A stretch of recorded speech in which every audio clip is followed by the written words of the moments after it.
So we're going to do this one. Hey, everybody. This is Jeanne Andrus, and this is Menopause Matters, the podcast. Today, I have with me Candice Snyder, and let me tell you a little bit about Candice. Candice is a market partner and team leader with Monat, the #1 luxury hair care company in the world, and she is also one of the company's gratitude ambassadors representing Monat in outreach and community efforts. So, let me read this last little bit too. Candice is a Jersey girl, wife and mother, and she's also a fur mom to her loyal dog, Jack, and has a passion for coffee, wine, and dry shampoo. Candice, welcome, and so good to have you here today. Hi, Jean. It's so good to be here today. Thank you for inviting me. So let's get right into it. And we're talking with women who are somewhere on their menopause journey. They are in perimenopause, they're just hitting menopause, or they're in postmenopause. And what is your best tip slash advice for women at this stage of their lives? You can pick one of those particular points, or you can go for the whole set. Wow, that's a lot we could address in that one question. But if I had to pick one thing that I could share, and I'm going to say it's take quiet time for yourself. Get rid of the distractions, get rid of the busyness, and just kind of be in your own place and take care of you. Don't worry about the spouse, don't worry about the kids, don't worry about all the busyness of the day to day, and just do something good for yourself. Do something great for yourself. That's wonderful. And so a lot of times we talk about self-care and taking time for yourself, and it tends to like devolve into take a bubble bath and drink some wine. But let's talk about some of the other ways that we can do self-care and take that time for ourselves that don't don't feel so indulgent, but are just as important. Right. And I think a lot of women do feel like the thing that comes to mind is that bubble bath or glass of wine. Or But both. or both. But really, I think when it comes down to true self-care, it's honoring who you are and living with your passion and living in possibility. Right. I think it's way more than bubble baths and wine. I know. So for me, a lot of times that's my exercise time. I am a solitary exerciser by choice, and me and my dog hit the road and we spend that time. Yesterday I went out on a local trail and we spent our time in nature and just enjoying each other's company.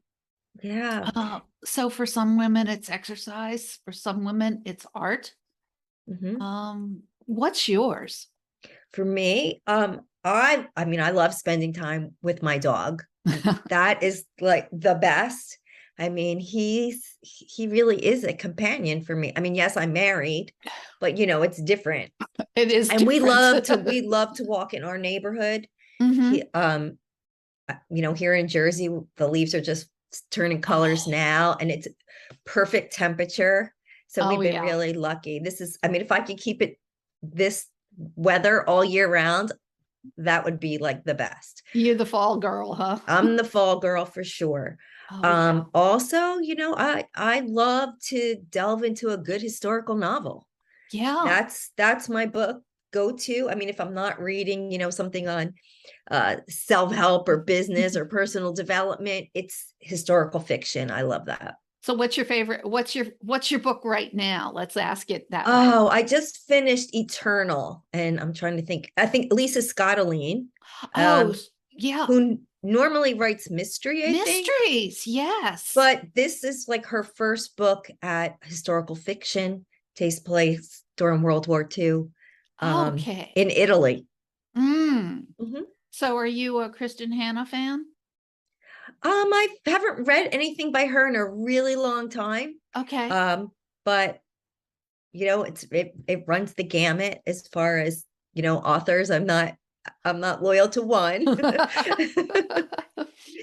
Yeah, she has been a favorite of mine recently, except not real wild about her most recent. So, but The Mhm. Mhm. Nightingale was wonderful, and The Great Divide was another really good one, which I don't think really falls into historical fiction.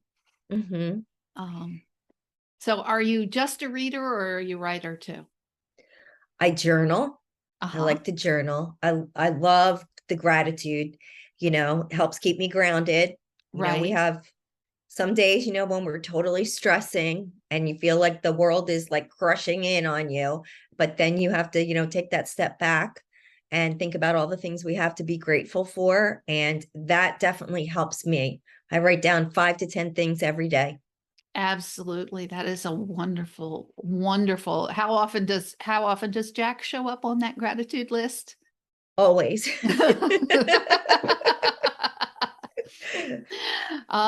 Shadow does on mine as well. She's a big part of my gratitude list.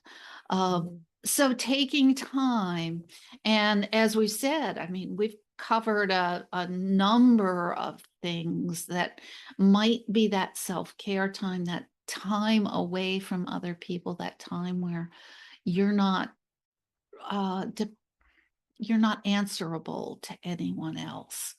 And that's awesome. That's awesome. And in this day and age of technology, right? How like we're glued to our phones and our computers and our iPads, sometimes the TV. So to take that time is super important. Yeah, I guess we probably should preface this with saying time spent scrolling Facebook and doing the daily Wordle, which I am addicted to, I will admit, uh, is probably not really what we're talking about because that's still, so other focused. Okay, Wordle isn't quite other focused, but it's other focused. It's talking to other people. It's not really taking time to develop your personal purpose and passion. Um, yeah. So what a great tip. What a great um, suggestion for our listeners to really take that time for you. Thank you so much for being with me here today, Candice, and I look forward to speaking with you more in the future. Thank you. Oh, I almost forgot. Tell our listeners where they can find you. Oh, okay. Well, they can find me at my website. It's hairhealthvitality.com. You can also send me an email through that website. And also, you can find me on the Passion, Purpose, and Possibilities podcast. Awesome. Awesome. Thank you again so much for being here today. Thank you.